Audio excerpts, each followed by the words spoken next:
pag-asa at saan natin hinuhugot ang ating pag-asa kapag ka ang buhay natin walang kapag-apag-asa. Darating na wala nang magkakasakit. May isang araw na darating na wala nang lumpo, wala nang pilay. Mali po yun. Kaibigan, kapag ka po nangangaral at tagapagturo sa inyo, ang paliwanag, bahala na ka, basta't meron ka namang isa sa pito. Anong balik tayo sa ating Panginoong Diyos? Tatanggapin niya tayo. Hindi niya tayo itataboy. Ang kaharian ng ating Panginoong Diyos na buhay at hindi kayang iwasak ng anumang kapangyarihan, diyan tayo inaanyayahan ng ating Panginoong Diyos. Malugod po kaming bumabati ng isang magandang gabi at magandang araw sa inyong lahat na mga sumusubaybay. Samahan niyo po kami sa ilang minuto ng pagtalakay sa ating patuloy na paghahanap ng mga kasagutan tungkol sa mga katanungan sa buhay na ito at paghahanap ng tanging pag-asa. Dumating na ba kayo sa punto na kayo'y nawawala ng pag-asa? Mga panahon na down ka. Mga panahon na akala mo'y wala kang katulong at walang taong nakakaintindi sa iyo at ikaw ay sadyang nag-iisa.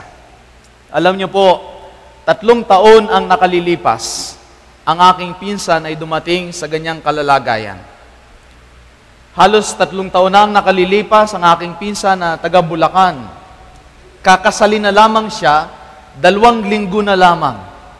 Hindi namin alam ang kadahilanan, pero malamang malalim na kawalang pag-asa ang bumalot sa kanyang puso at sa kanyang kaisipan. Kaya naisipan niyang magpakamatay. Naiwan ang kanyang mapapangasawa.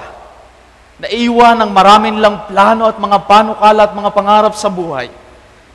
At sa puso namin ay hindi matanggal yung katanungan na ano ang nangyari sa aming mahal na kamag-anak, sa aking pinsan. Ang sabi ng maraming tao, siya ay nawalan ng pag-asa.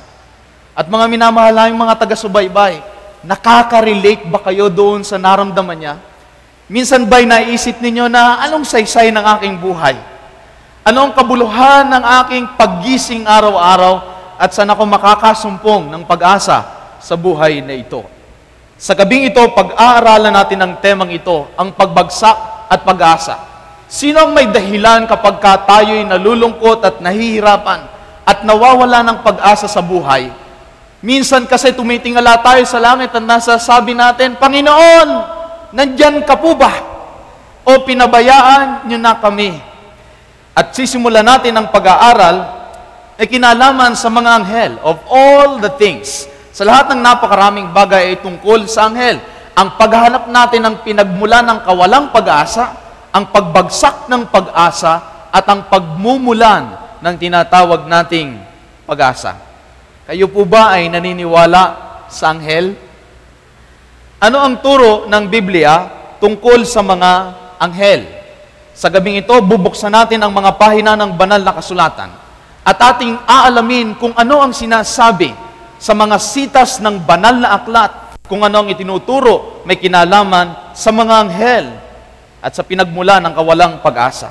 Ang sabi sa awit 103, talatang 20, Purihin ninyo ang Panginoon, kayong mga anghel ng Diyos, kayong mga nakikinig, at sa Kanya'y sumusunod. Ang tema ng mga banal na anghel sa banal na kasulatan ay isang tunay at totoong mga bagay. Totoo na mayroong mga banal na nilalang, mga sumusunod na nilalang sa ating Panginoong Diyos doon sa langit. Sila ay mga perpekto at mga dalisay na nilalang ng ating Panginoong Diyos. Pero sang-ayon din sa mga sitas ng banal na kasulatan, ay nagkaroon ng isang malaking pagbabaka doon sa langit, bago pa ang mga primitibong pakikipagbaka, bago pa yung tinatawag na mga singasing ng mga kabayo at mga marahas na mga labanan sa mga nakalipas na mga panahon, bago pa nagkaroon ng pagtatangka ng mga revolusyon at kudeta dito sa Metro Manila at dito sa Pilipinas, bago nagtaas ng mga armas ang napakaraming sundalo sa pagnanais na agawin ang trono ng mga nakaluklok at nakaupo, bago pa nagkaroon ng kakaiba at sopistikadong mga paglalaban at mga gera alang-alang sa paghanap ng kaharian at pamunuan sa pag-agaw ng mga namumuno. Bago pa nangyari ang lahat ng mga ito, doon sa dako paraon, sa likod ng mga bituin, malayo dito sa ating planeta, sa likod ng mga daigdig na hindi natatanaw ng ating mga mata, doon sa kalawakan, sa dako pa roon ng mga bituin, sinabi ng banal na kasulatan na may naganap ng pagbabaka. Bago pa ang First World War, ang Second World War, at ang mga pagbabaka na ating nalaman at nangyayari ngayon, doon sa dako roon ng mga bituin, may isang nilalang na nakipagbaka sa ating Panginoong Diyos. Siya ang tuso sa mga anghel. Ang ulat ng banal na kasulatan sa aklat ng Ezekiel, Kapitulo 28 ay ganito: Ikaw ay modelo sa kasakdalan, puno ng karunungan at sakdal sa kagandahan. Ikaw ay nasa Eden na halamanan ng Diyos. Lahat ng mahalagang bato ay iyong kasuotan. Ikaw ang pinahirang kerubin na tagapagbantay at itinatag kita. Narito ay nilarawan ng isang nilalang na sakdal, isang nilalang na napakaganda. At itong nilalang na ito, ang pangalan niya ay si Lucifer. Pero ganito ang nangyari kay Lucifer.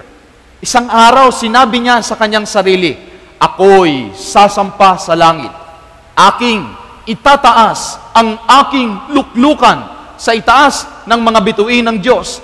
Ako'y magiging kagaya ng kataas-taasan.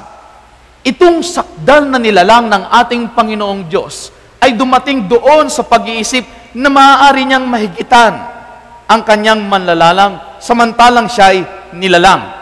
Gusto niyang higitan ang manlilikha, bagaman alam na niya na siya ay isang nilikha. At napansin niyo po ba yung kanyang sinabi sa kanyang sarili? Sabi niya sa kanyang sarili, ako ay sasampa, aking itataas ang aking luklukan sa itaas ng mga bituin ng Diyos. Ako'y magiging kagaya ng kataas-taasan. Ito ang pag-uulat ng banal na kasulatan kung saan nagsimulang bumagsak ang ating pag-asa.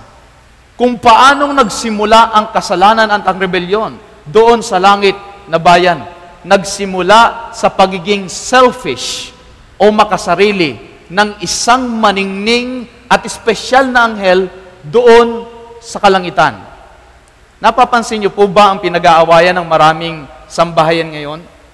Napapansin niyo po ba ang pinagmumula ng maraming kalungkutan, ng maraming pag-aaway at hindi pagkakaunawaan, ng pagpapatayan at ng mga sama ng loob sa panahon na ang isang tao naging makasarili. Sa panahon na inisip mo na lamang ay ang iyong kapakanan. Kunwari ay iniisip mo ang kapakanan ng ibang tao, pero ang totoo, ang nasa isip mo lamang, meron kang mga natatagong mga agenda para sa iyong mga sarili. Sa panahon na ang tao ay naging focus ang kanyang sarili, diyan nagsimula ang pagbagsak. At hindi lamang iyon, sangayon sa ulat ng banal na kasulatan, ay hinikayat pa niya ang kanyang mga kasamang anghel doon sa langit upang sumama sa kanyang pagre-rebelde sa ating Panginoong Diyos.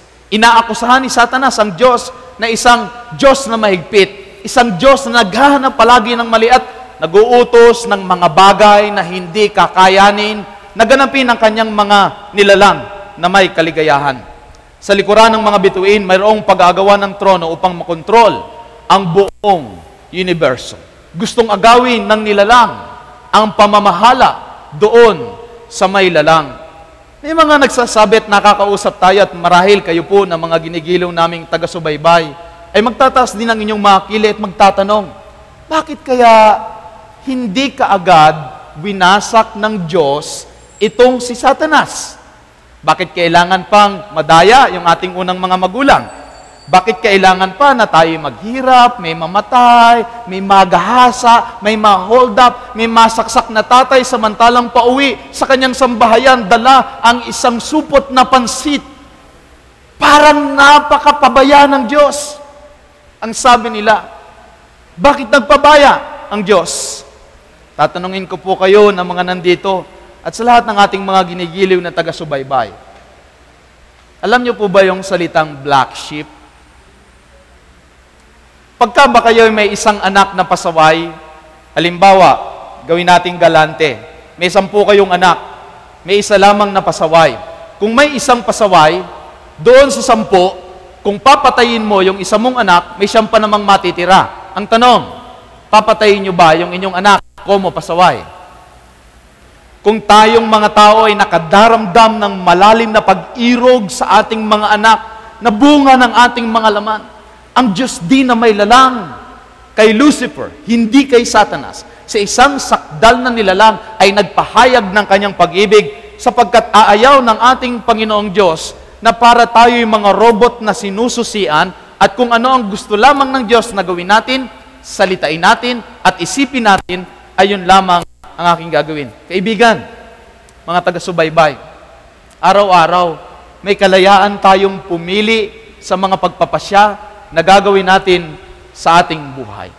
At nang hayaan ng Panginoong Diyos yung pagre-rebelde ni Satanas upang mahayag talaga ang tunay niyang likas. Kasi sinisiraan niya ang Diyos. Nagpapahayag siya na kunwari siyang pogi, siyang magaling at siyang mabait. Nagkaroon ng pagbabaka sa langit. Si Miguel at ang kanyang mga anghel ay nakipagbaka sa dragon.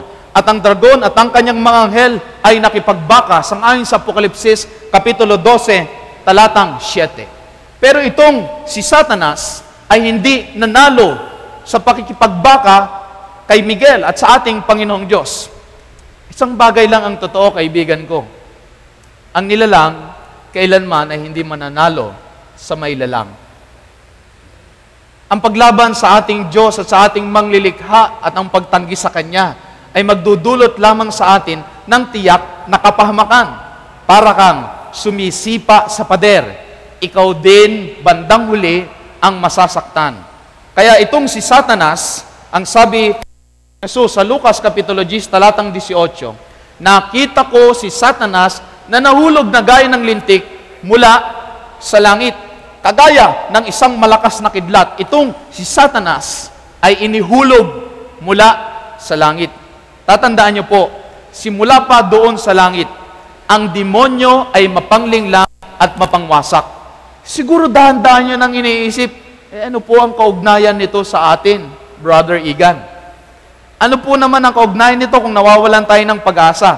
Alam niyo po kasi, itong si Satanas at ang kanyang mga anghel ay itinapon dito sa lupa. Kaya minsan makakakinig ka ng isang tao na, alam mo, parang dinidemonyo ako ngayon. Alam mo, parang naiimpyerno ako. Huwag kang demonyo. Alam niyo ba, araw-araw kasama natin ang mga demonyo. Tingnan niyo nga po yung katabi niyo, tao yan, hindi yan, demonyo. Pero hindi ibinaba ang demonyo dito sa lupa. Kaya't ang sabi sa banal na kasulatan, kaya't mga gala kayo o mga langit, kayong nagsisitahan diyan sa aba ng lupa at ng dagat. Naranasan niyo na ba kapag nawala ang pasaway, happy ka? May mga tao na kapag hindi mo nakikita, masaya. May mga tao naman na kapag kasama mo, ang dinadala lang sa iyo ay bad mood, bad day, bad hair day, at nagkakaroon ka ng hindi magandang araw. Tama? Pero, kaya, noong nawala si Satanas doon sa langit, ang sabi ng Biblia, mga gala kayo o mga langit, kayong mga nagsisitan diyan sa aba ng lupa at ng dagat. Hindi po nakakatuwa na kasama sa buhay si Satanas. Amen? Pagka wala sa buhay natin si Satanas, doon tayo magagalak at matutuwa. Dahil po ang sabi sa 12:12 ng Apokalipsis, sapagkat ang diablo ay bumaba sa inyo na may malaking galit, ang sabi, sa aba ng lupa at ng dagat, sapagkat ang diablo ay bumaba sa inyo na may malaking galit, sa pagkaalam niya na kaunting panahon na lamang mayroon siya. Ako po'y Tagalog, at sa Tagalog iba ang galit, sa galit na galit, sa totoong galit, sa malaki ang galit. Pagka sinabi, tumabi-tabi ka na, malaki ang galit, tumabi ka na nga. Dahil si Satanas ay hindi galit o galit na galit. Si Satanas ay malaki ang galit dahil nalalaman niya na kaunting panahon na lamang mayroon siya, sabi ng banal na kasulatan. Merong mga nagtatanong, ito bang mundo natin ginawa na lamang tapunan ni Satanas? Ginawa na lamang ba tayong tapunan ng mga demonyo, basurahan ng mga demonyo? Ito bang napakaganda na paraiso na nilikha ng ating Panginoong Diyos?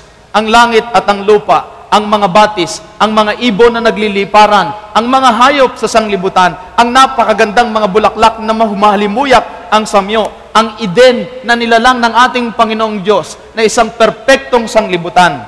Ito ba ay nilikha ng Panginoon para pagtapunan ng mga demonyo? Hindi po.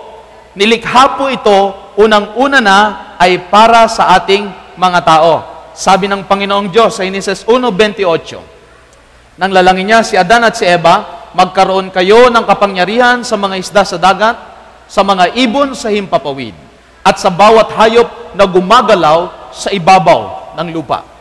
Ang hari dito at dapat mamamahala ay hindi si Satanas o ang diablo, kagaya ng nangyayari ngayon.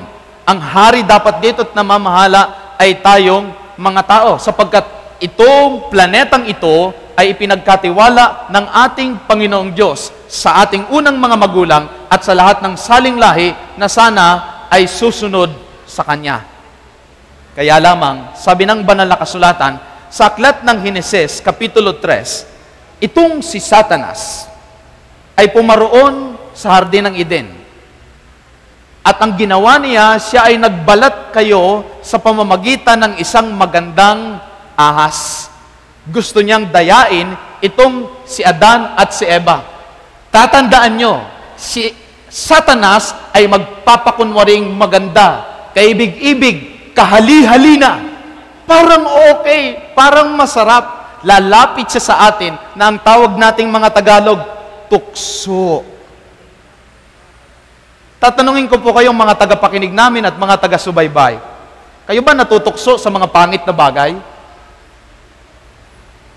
Natutukso ba kayo kung hindi naman maganda? Hindi naman kahali-halina? Hindi naman...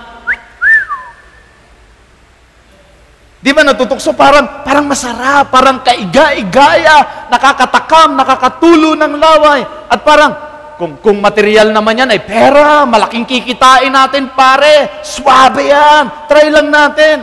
Si Satanas, nagpapakunwari na isang mabuting nilalang. Nagpapakunwari na mabuti ang idudulot sa atin, pero ang idudulot sa atin ay sakuna at kamatayan. Kaya itong si Satanas, kinausap ang babae si Eva. Sabi ni Satanas, tunay bang sinabi sa iyo ng Diyos, huwag kayong kakain sa alinmang punong kahoy sa halamanan? Parang sinasabi niya, talaga bang wala kayong makakain dito?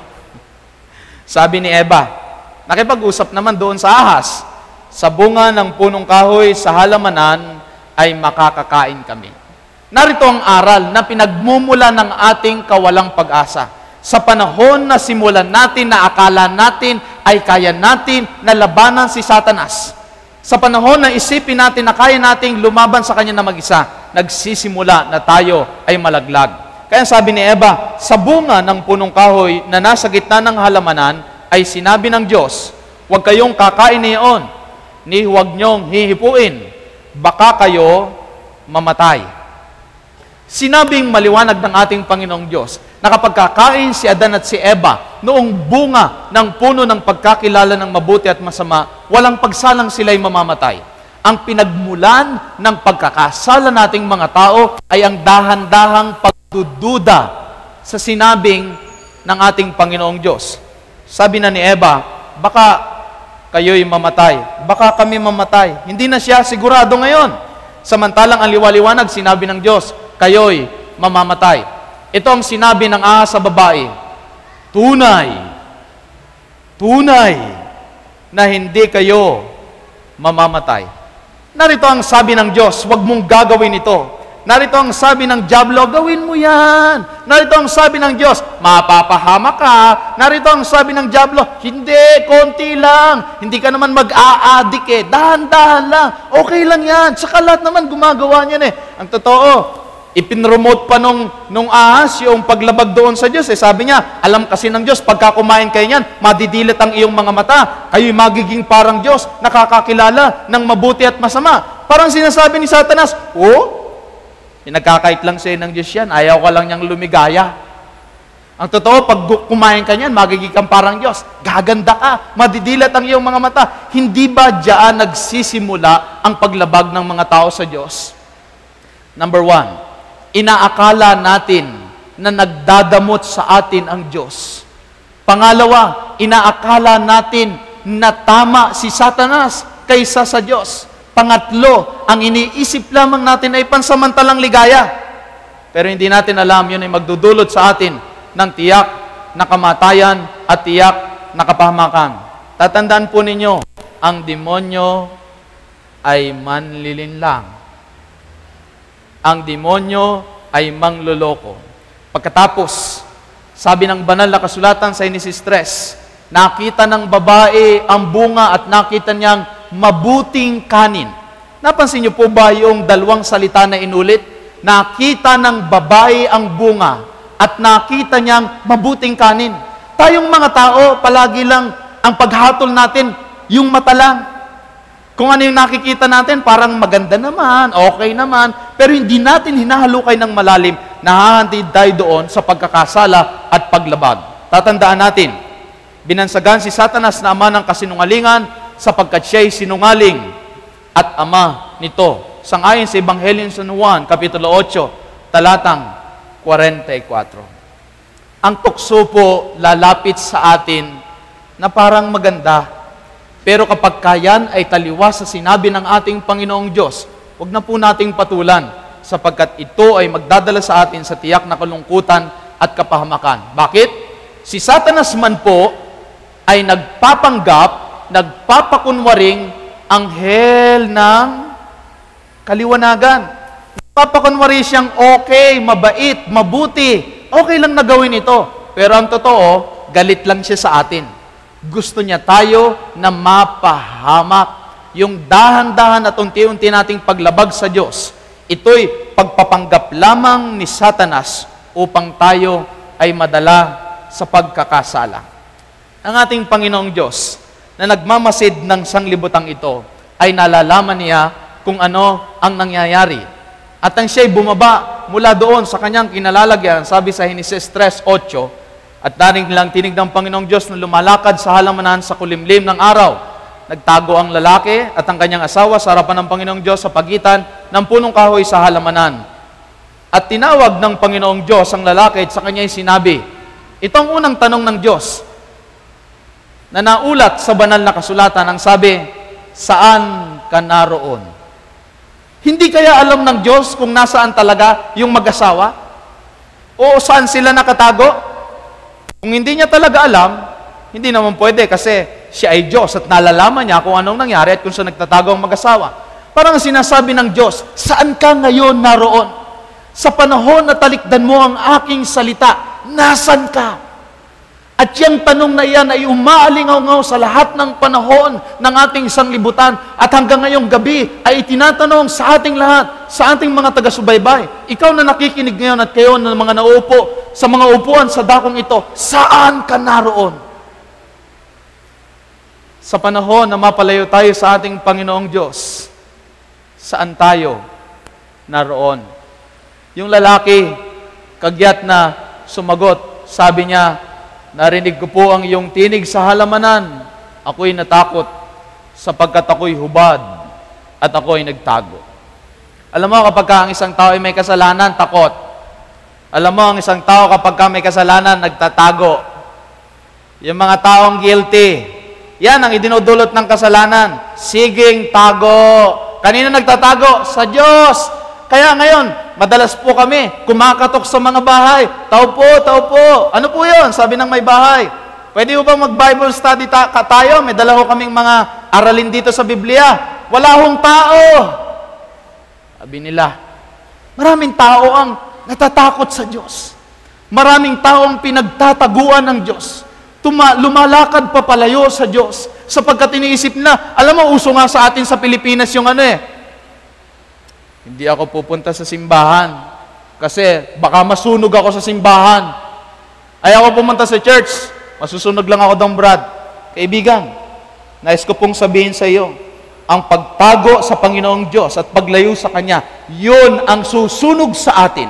Pero kailanman at lumalapit tayo sa Kanya, hindi po yun ang magiging dahilan ng ating pagkasunog. Sabi ni Adan, natakot po ako at ako'y nagtago. Sabi ng Panginoong Diyos, sino nagsabi sa iyong hubad ka? Kumain ka ba ng bunga ng punong kahoy na iniutos ko? Sabi ko, wag mong kanin. Uumpisan ko na kayo ngayong gabi. Ganyan ang tao. Sinabi na ng Diyos na huwag, sige pa rin.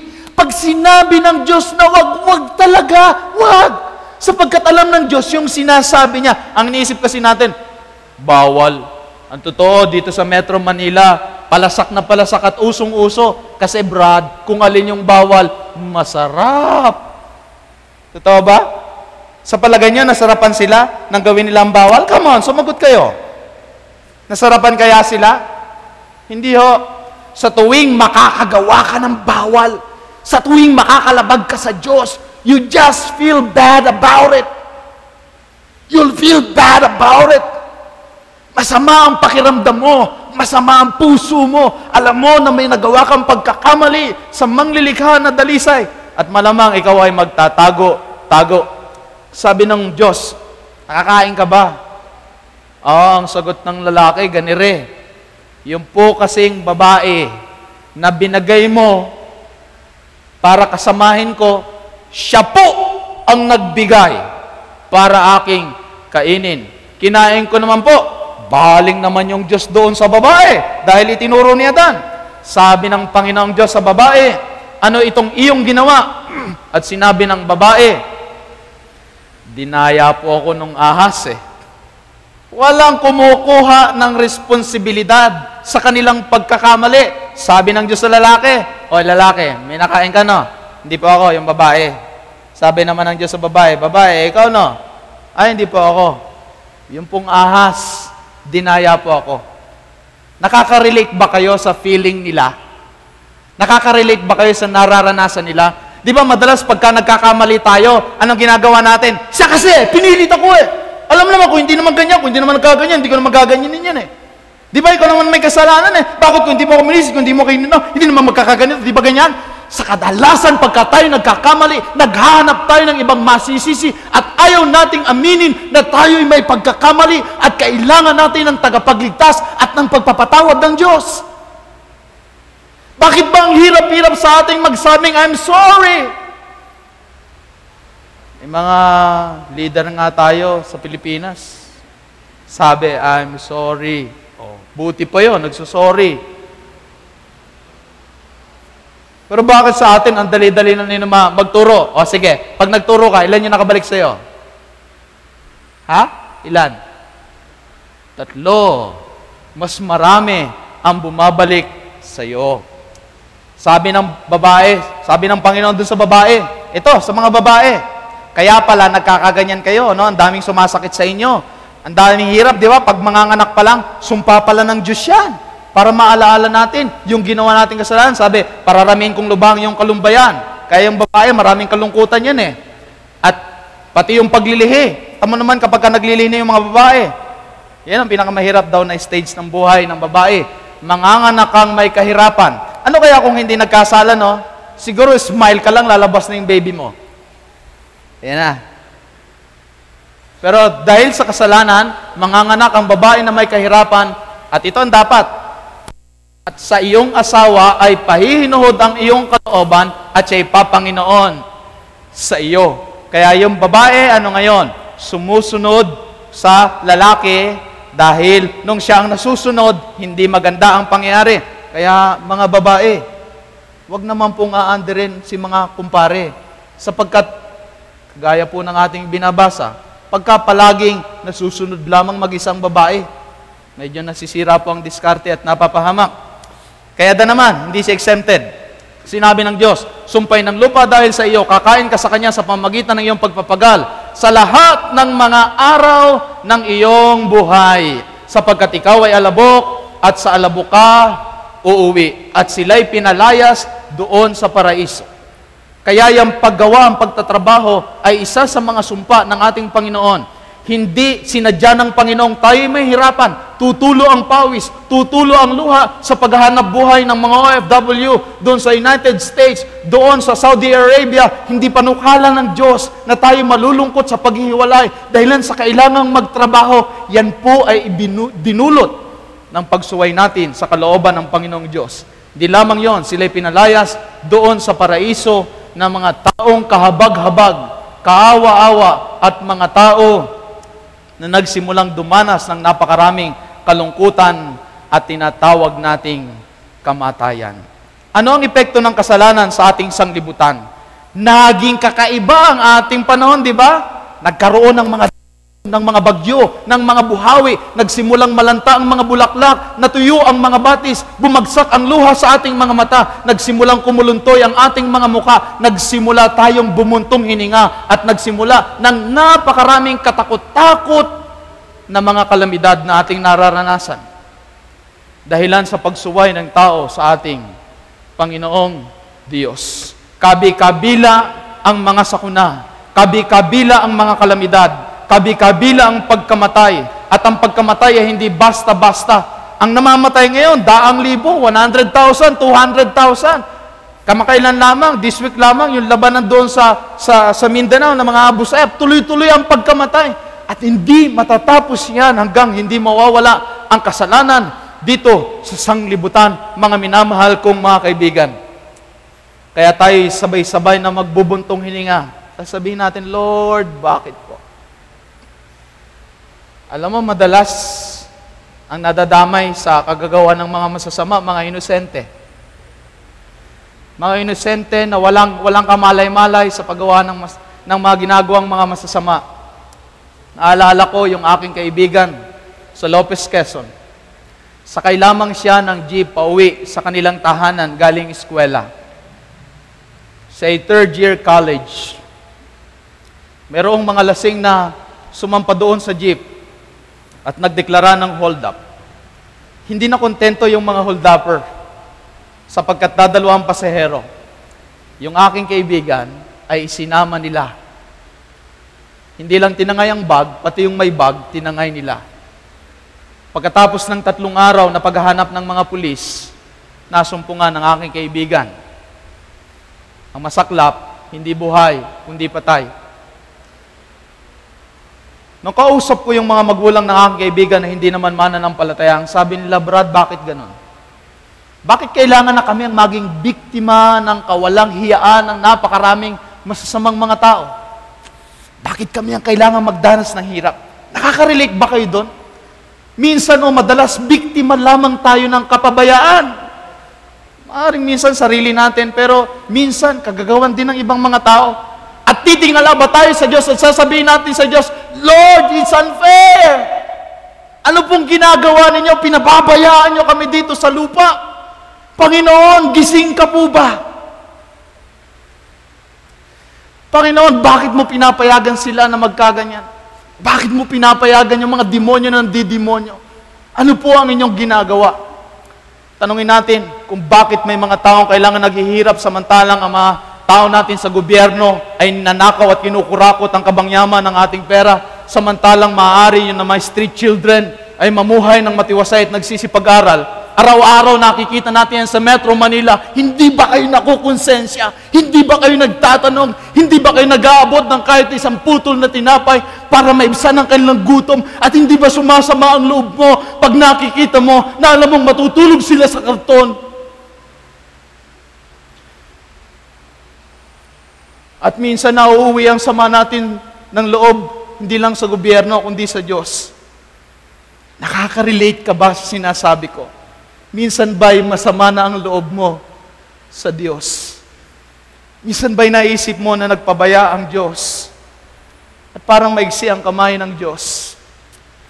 Bakit kailangang dumanas ng samot-saring bagay na mahirap? O sa akin ba talaga ng Diyos yung planeta nating ito? At pinabayaan tayo na mag-isa? Itong bata na to, nagtataka, ano gagawin ng Diyos?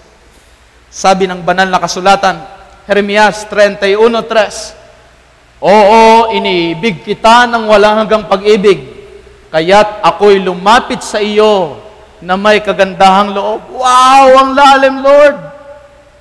Yung tao na nagkasala at biktima ng pagkakasala, pakinggan natin ng Diyos nang magsalita siya. Sabi niya, mahal kita. At yung pagmamahal ko sa iyo, walang hanggan, everlasting, walang katapusan. Teka, Lord, totoo ba yan? Mahal mo ba talaga kami? Hindi ka ba talaga nagpapabaya? Opo, sangayon sa banal na kasulatan, ang Diyos ay nagmamalasakit. Ang Diyos ay may panukala sa kabila ng lahat ng kahirapang ito. Namamasdan niya lahat ng nangyayari sa atin. Ang pagluha ng ating mga mata, ang buntong hininga natin ay nalalaman niya. Ano po ang ginawa ng Diyos? Merong pangako ng tagapagligtas. Doon pa lamang sa Eden, ang sabi ng Diyos, pag-aalitin ko ikaw at ang babae, at ang iyong binhi at ang kanyang binhi, ito ang dudurog ng iyong ulo, at ikaw ang dudurog ng kanyang sakong. Doon pa lamang sa Eden, ipinangako na ng Diyos, may magliligtas sa inyo. May gagawin ako para mailigtas kayo sa lusak ng pagkakasala. Ito ay natupad sa Mateo 1:23 nang sabihin ng anghel, narito ang dalaga ay magdadalang tao at manganganak ng isang lalaki, at ang pangalang itatawag nila sa kaniya ay Emmanuel, na kung liliwanagin ay, sa lahat ng pangalan, pakinggan nyo ito, kung liliwanagin ay, sumasa atin ang Diyos. Hindi natin kalaban ang Diyos. The Lord is with us. He is not against us. He is not our enemy. Ang Diyos, kakampi natin. Hindi na kontento ang Panginoong Diyos na nagsusugo ng mga anghel, ng mga propeta. Isang araw ipinasya niya, patutunayan ko na mahal ko kayong mga tao. Ako mismo, walang ibang bababa sa lupa upang ipahayag ang pagmamahal ng Ama sa lahat ng mga tao. Kaya isang gabi, sa paggabay ng maningning na tala, ng tala na iyon na lupon ng mga anghel, yung mga matatalinong tao na galing doon sa malayong lugar, ay tinugay-gaya nila, dahan-dahan nilang pinuntahan kung saan titigil yung malaking bituin na iyon na maliwanag, at doon sa isang abang sabsaban, sa isang dako na malayong asahan ng taong pagmumulan at panganganakan ng tagapagligtas, doon isinilang ang ating Panginoong Hesukristo na siyang magliligtas sa ating mga kasalanan. Oh, anong gandang tanawin na ang Diyos ay nagpatunay na hindi siya nagpabaya. Hinarap ng ating Panginoong Diyos ang tukso. At kagaya ng isang mabuting pastol, ay muli niyang dahan-dahang inakay ang mga tao sa pagsunod sa Ama. Kanyang ipinakilala na mas mabuting sumunod sa Diyos kaysa sa sumuway sa Diyos. Mas mabuting pakinggan ang Diyos kaysa pakinggan ang sarili at pakinggan ang demonyo. Huwag mong pakinggan ang demonyo, sapagkat ipapahama ka niya.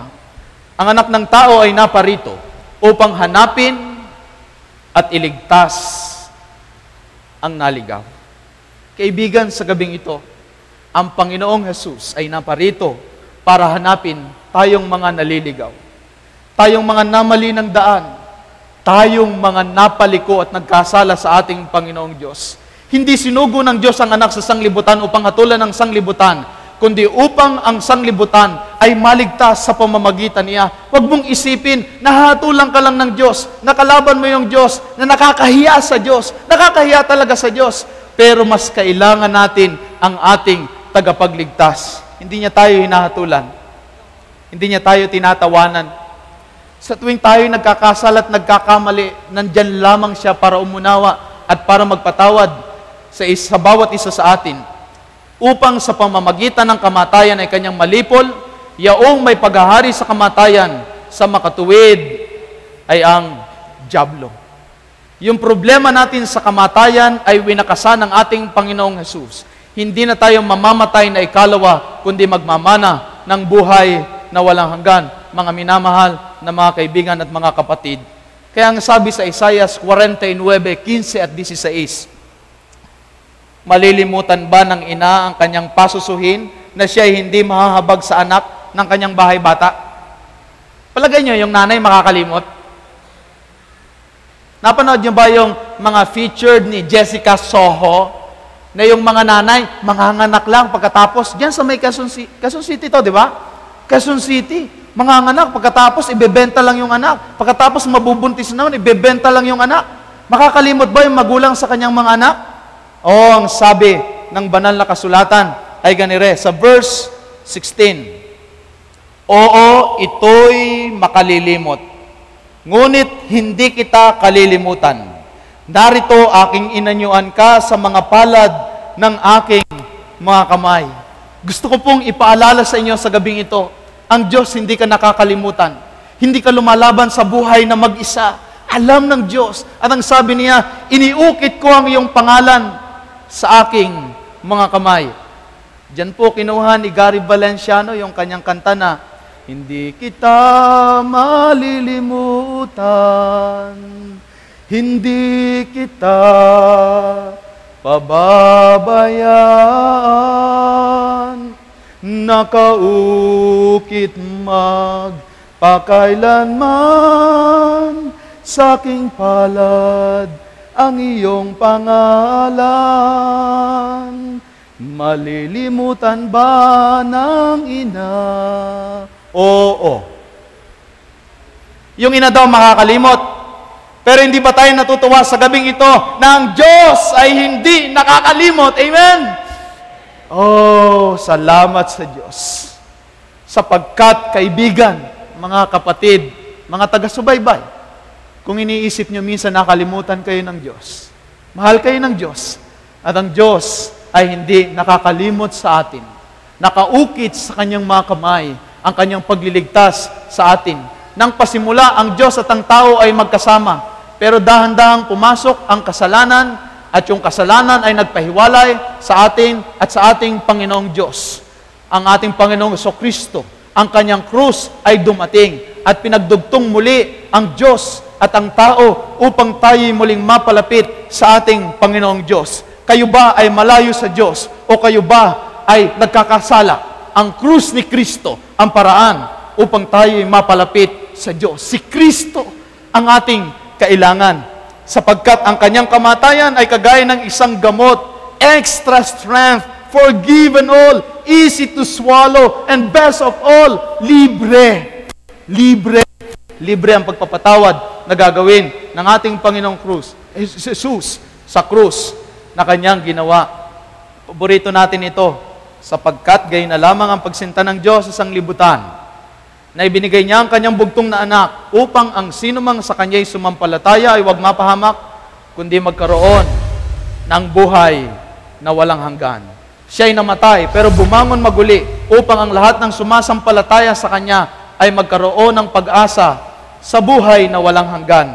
Magkaroon ng pag-asa sa buhay na ito. Opo, ang dyablo ay gumawa ng karimari-marim, karumal-dumal, kasindak-sindak na bagay sa buhay natin. Pero ang Panginoong Jesus, gumawa ng kamangha-mangha, kagilagilalas, napakagandang bagay sa ating mga buhay. Sa gabing ito, nasa kaninong panig ka? Maraming taong natatakot at tinataguan ng Diyos. Pero ang Diyos ay ating kaibigan. Ang Diyos ay ating tagapagligtas. Hindi siya ang may sanhin ng lahat ng kalungkutan natin. Siya ang mag-aalis ng mga kalungkutan natin. Tayo po'y magdarasal.